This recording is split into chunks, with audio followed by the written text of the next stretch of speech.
Welcome back to Ask the Athletes. I'm Jake Lancer with Danny Lynch for HWTV, and today we're here with the sensational duo of Brady Dunlap and Cam Thrower. The Wolverines are undefeated in open division pool play and are gearing up for the championship against Corona Centennial. Before we get into all the details, can you give us a little background information about yourselves, your grade, how long you've been at Harvard Westlake, and how long you've been on the team? My name is Cameron Thrower. I'm currently a senior, and I've been at Harvard Westlake since ninth grade, and I've been on the team since ninth grade. I'm Brady Dunlap. I transferred here as a sophomore from Hart High School, and I've been on the team for 2 years now. So, Cam, you've been playing out of your mind lately, just taking over games at times. And the team's gotten stagnant. You've been the guy to make big shots and really get the momentum flowing. What do you contribute to the recent success? My role, one of my roles as a leader is to bring energy. I just go out in the game and play hard and just try to make winning plays for my team, whether that be scoring, passing, rebounding, or getting stops on defense. And, as you mentioned, when the offense got stagnant, I made some shots that got the momentum going. But, I truly thank my teammates because they put me in a position to score, and they set screens, pass me the ball, and do a bunch of things so I can be successful, and I just try to return the favor. Talking on teammates, let's talk about team dynamics. Brady, you just transferred from Hart to Harvard Westlake. Can you talk about that transition and how this team just brought that integration in? well, obviously it's kind of always different when you come in as a sophomore as opposed to a freshman. There's a lot of thought there was maybe some jealousy and stuff like that, and people like kind of looking at you a little differently because you just transferred in here. Like, why are you here? Like stuff like that. But I feel like just the hard work and the growth of the team. We're going out to eat, or just do stuff like that. We just kind of grew together as a team, and that's it wasn't really an issue after the first couple weeks. So. And Cam, you've been here and on the team since ninth grade. How do you think that's helped your leadership on the team? It's definitely helped tremendously. Coach Abibo has been helping me along the way, and playing with guys like Johnny Juzang, Mason Hook, Spencer Hubbard, and Brace Dodden, I've kind of learned different ways players lead, and I try to take a little bit from each player and kind of turn it into my own thing and kind of create something positive out of that. And since you've seen this team since your ninth grade year, how do you think this team just differs from all the years before and was made it able for you to get to that final? I think what's different is with the addition of Brady Dunlap, it's kind of helped things in terms of our scoring production. We've had teams where we were more defensively minded, and on offense we were kind of lacking a little bit. But this year, I think we have a good balance of great defense and great offense, and I think that with Brady and I, along with Landon, Jacob, and Dante and Trent and all the role players, I feel like we create that good balance where we work as a team and create great shots offensively and work as a team defensively and play hard for one another and get stops. Just talking about your scoring production lately, I want to go back to the third quarter last Friday against Sierra. You were all tied up late in the third, and going into the fourth, you ended up scoring 10 in the fourth, leading you guys to that win where you came back because you were down at half, actually. What was going through your head before that fourth quarter? Nothing really. I was just trying to keep my confidence. The first three quarters were a bit rough shooting-wise for me. The shots felt good. They just weren't falling.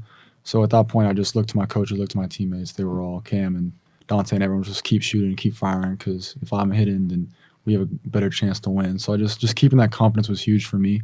Not going down on myself because that's been happening in the past. I've missed a couple shots and I kind of hit the tank. So just keeping that confidence, and that really just helped me in the fourth quarter just forget the past and just move on and from a personal standpoint. So.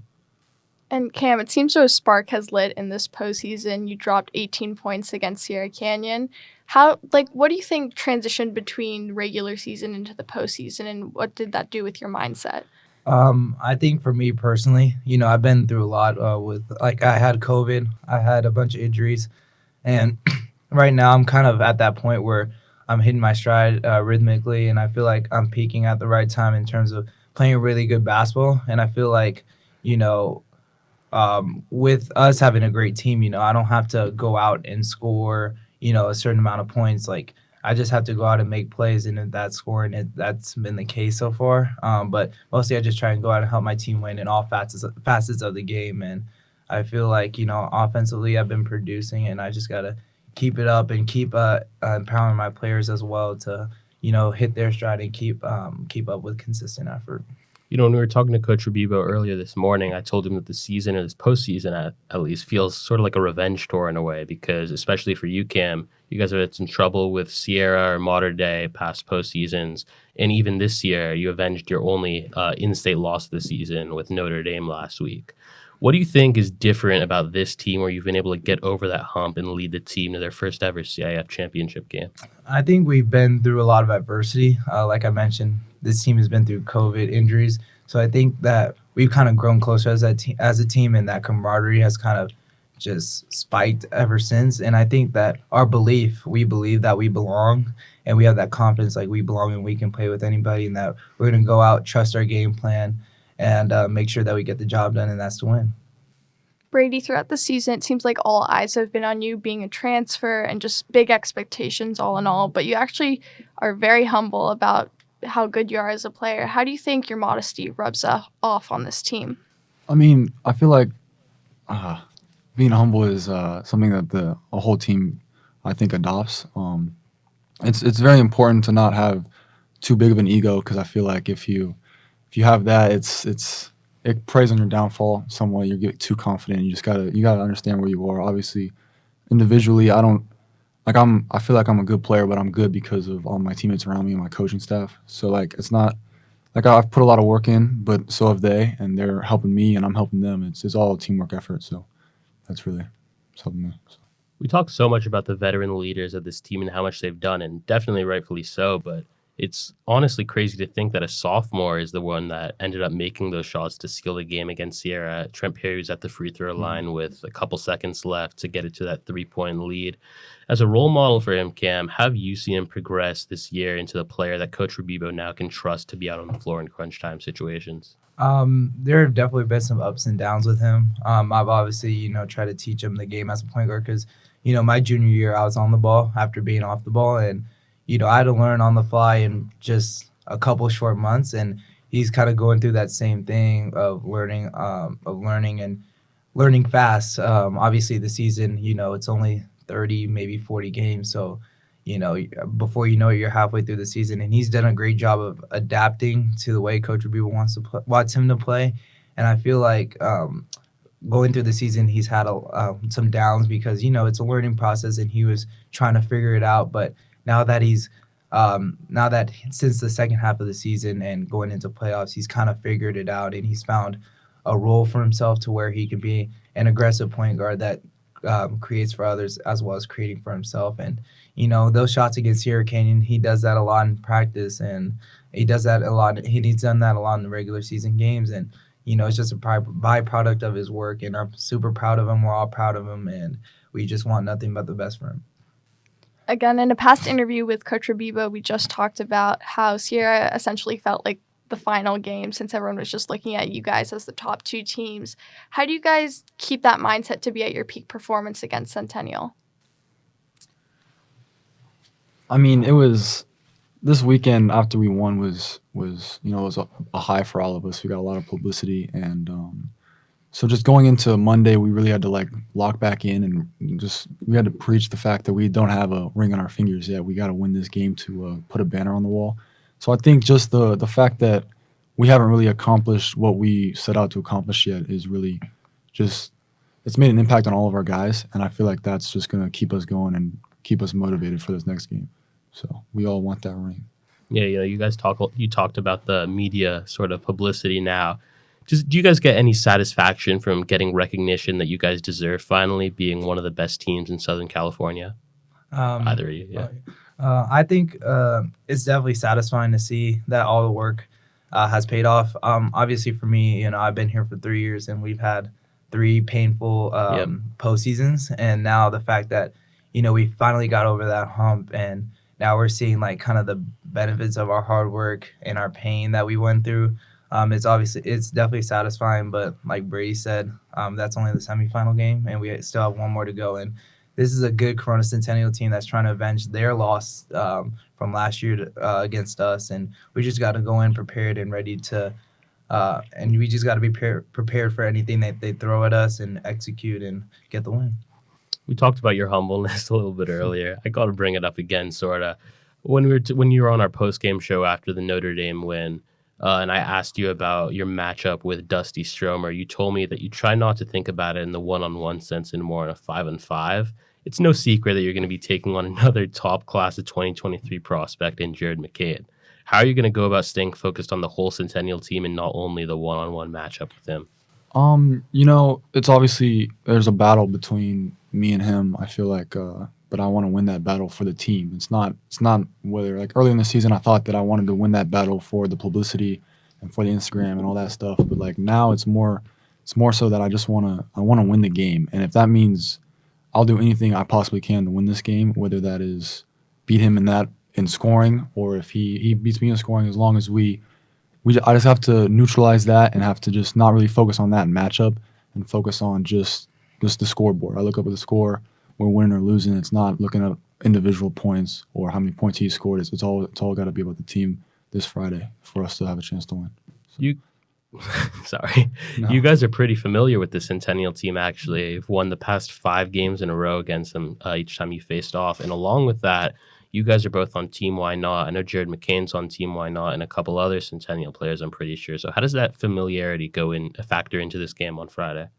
Yeah, I was with Why Not for a couple of years and before I moved to West Coast Elite, but I've known Jared since 7th and 8th grade, so I'm very familiar with him. Obviously, he's like a little brother to me, but with the Centennial team, we played them the past 5 times, most of them being on the road and a couple being at home. I felt like most of those games we've found a way to just pull them out and pull out gritty games that, even though things weren't going in our favor, we just still found a way. And I think that only that this is a championship game, it's going to be even tougher. Stakes are higher, and we just got to go in, focus, and because, we don't want to lose an opportunity to get our ring. And, this being my last year, I want to end on a high note, and this happens to be the high note in being the championship, and I want to end out as a winner. The ending of the Sierra Canyon game was crazy. I mean, Brady, you were with all the fanatics, and Cam, you ran up somewhere towards the bleachers. What was going through your guys' mind once you won? For me, it was just the lifetime of work that I've put in and the team has put in. I feel like, when we first got here, it was me as a sophomore, and I've heard all the stories of Cam coming as a freshman. It's very tough. Like the way practices are very grueling. It's 2 hours. We're going hard at each other, and it seemed like the last couple of years it didn't amount to anything at all, which really hurt. It was a lot of tears were shed and sadness, and it was painful. But I feel like that win just helped us get over that hump, to get over that wall that was kind of in front of us, and punching through that was just the greatest feeling in the world. But as I said before, we're not done yet at all. So Obviously, after the Sierra Canyon game, I ran up to the bleachers, as you guys saw. I ran up to my dad, and Harvard Westlake has given a lot to me. They helped me out a lot, but my dad has been such an integral part in my process and helping me working out and putting up shots and ball handling and just a bunch of different things that has allowed me to become the player I am. And, I wanted to share that moment with him because I owe pretty much all of my success to him and the player I've become because, he's worked behind the scenes hours and hours endlessly to try and put me in the best position I can be in. And, not a lot of people are going to know that, but I just wanted to mention, he's the reason why I'm the player I am. It's great that we could get that in. And on top of that, just the emotion-wise, putting together a video leading up to the Centennial game, just looking at all the feed. I have so many just videos of you just screaming at the fanatics, pumping them up, getting everyone all riled and hyped up. How does your interaction with the fanatics sort of energize the whole team and the whole crowd? The fanatics took over Sierra Canyon's gym. How does it just help everyone sort of get electric? Well, I kind of took that from Mason Hooks. Obviously, he was a very fiery and competitive person. And, with COVID, we haven't had fans in 2 years. And, I've been to a couple, football games, soccer games where, I was a part of the fanatics up there cheering and stuff. And when they're cheering us on, it only makes me want to play harder. And bringing that energy, it definitely has helped us as we've seen on road games at Sierra Canyon and home games against Mater Dei and Notre Dame. And just interacting with them, it makes it fun for the players and the fans. And it just ultimately makes the game fun for me because now we have the support, and it makes you just want to play harder. So. Lastly, just looking at the game specifically, game plan wise, you guys match up pretty well against Centennial. What's going to be the biggest focus going into Friday? I feel like it's gonna be a game of runs, and they're gonna punch, and we gotta be able to bounce back from that. We can't go in the tank. It's They got a lot of talented players, so it's gonna be hard to contain everything on. We have a great defensive game plan, but it's hard to contain people that 5 stars, 4 stars. Like, they're gonna do their thing, so we just got to just rally and stay tough throughout the entire game, stay together. I thought in the Sierra Canyon game, if you watch it, they go on a run and we all go in together and we'll huddle around. One of my favorite pictures was all of us just together. And if we're together on Friday, then I feel like we'll be successful. So. I think one thing is our bench. We have we have a deeper bench than Centennial. I feel like with the production of Robert Hinton, Trent Perry, Nicholas Kamenia, and many others, I feel like that's going to be a huge important factor along with rebounding. Centennial is a very athletic team like Sierra Canyon, and they got 2 bigs in Devin Williams and Eric McBride that crash the boards really hard, and it's up to us guards to help out Jacob and Landon on the boards and secure those possessions so that way they don't get extra possessions and more chances to score. Thank you so much for joining us. Good luck against Centennial. I'm Danny Lynch with Jake Lancer. We'll see you next time on Coach's Corner.